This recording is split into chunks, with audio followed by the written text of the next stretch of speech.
নমস্কাৰ বন্ধু-বান্ধৱীসকল, কি খবৰ আপোনালোকৰ? তো আপোনালোকক মোৰ ইউটিউব চেনেল বৰুৱাছ টিপছ এণ্ড ব্লগছলৈ পুনৰবাৰ স্বাগতম জনাইছোঁ। তো বন্ধু-বান্ধৱীসকল, এটা বহুতেই ভাল খবৰ যে ফাইনেলি আহি গ'ল জইন ইণ্ডিয়ান নেভিৰ ফালৰ পৰা নতুন ভেকেঞ্চি। তো কেতিয়াৰ পৰা হ'ব ইয়াৰ অনলাইন এপ্লাই, পোষ্ট কিমান আহিছে, সকলো ডিটেইলছ সহকাৰে আপোনালোকক এই ভিডিঅ'টিৰ যোগেৰে জনাম। তো চাই যাওক ভিডিঅ'টো লাষ্টলৈকে। তো এইখিনিতে আপোনালোকৰ ওচৰতে ৰিকুৱেষ্ট যে যদিহে আপোনালোকে আমাৰ চেনেলটো এতিয়ালৈকে ছাবস্ক্ৰাইব কৰা নাই তেনেহ'লে ছাবস্ক্ৰাইব কৰিব আৰু কাষতে থকা বেল আইকনটো দবাই অলপ প্ৰেছ কৰিব যাতে আমি দিয়া এনেকুৱা জব ইনফৰমেশ্যনৰ ভিডিঅ' আপোনালোকে প্ৰথমতে পাব পাৰে। তো বলক আজি ভিডিঅ'টো আৰম্ভ কৰোঁ। এইটো হৈছে আমাৰ অফিচিয়েল ৱেবছাইট ইণ্ডিয়াৰ ফাৰ্ষ্ট জব এলাৰ্ট। ইয়াত ক্লিক কৰিব। ক্লিক কৰাৰ লগে লগে এনেকুৱা পেজ অ'পেন হ'ব য'ত আপোনালোকে ক্লিক কৰিব। ইয়াতে Indian navy MR recruitment 2024 notification out for 300 matric recruitment MR vacancy. ইয়াত তলত স্ক্ৰল ডাউন কৰিব। Indian navy MR notification 2024 overview.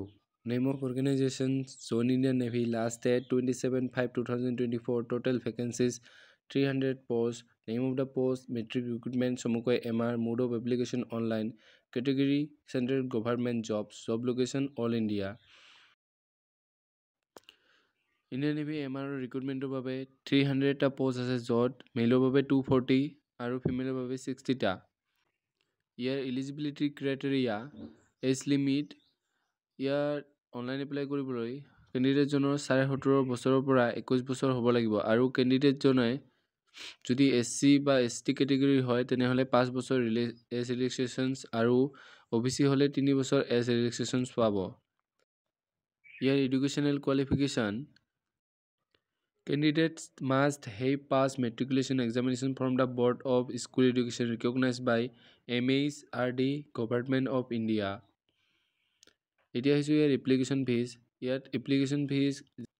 ইয়াত সকলো কেটেগৰীৰ কেণ্ডিডেটে 649 টকা পে'মেণ্ট কৰিব লাগিব। ইয়াত প্ৰথমতে শ্বৰ্ট লিষ্টিং হ'ব বাই অগ্নিবীৰৰ দ্বাৰা, তাৰপিছত হ'ব কম্পিউটাৰ বেছ এক্সামিনেশ্যন, তাৰপিছত হ'ব ফিজিকেল ফিটনেছ টেষ্ট PFT আৰু তাৰপিছত হ'ব মেডিকেল টেষ্ট। তো এইখিনি আছিল জইন ইণ্ডিয়ান নেভিৰ ওপৰত বনোৱা এটি সৰু ভিডিঅ'। যদি ভিডিঅ' ভাল পালে তেনেহ'লে লাইক কৰিব, কমেণ্ট কৰিব, বন্ধু-বান্ধৱীসকলৰ লগত ভিডিঅ'টো শ্বেয়াৰ কৰিব যাতে তেওঁলোকে এই ইনফৰমেশ্যনটো পাব পাৰে। তো আজিলৈ জয় হিন্দ, জয় অসম।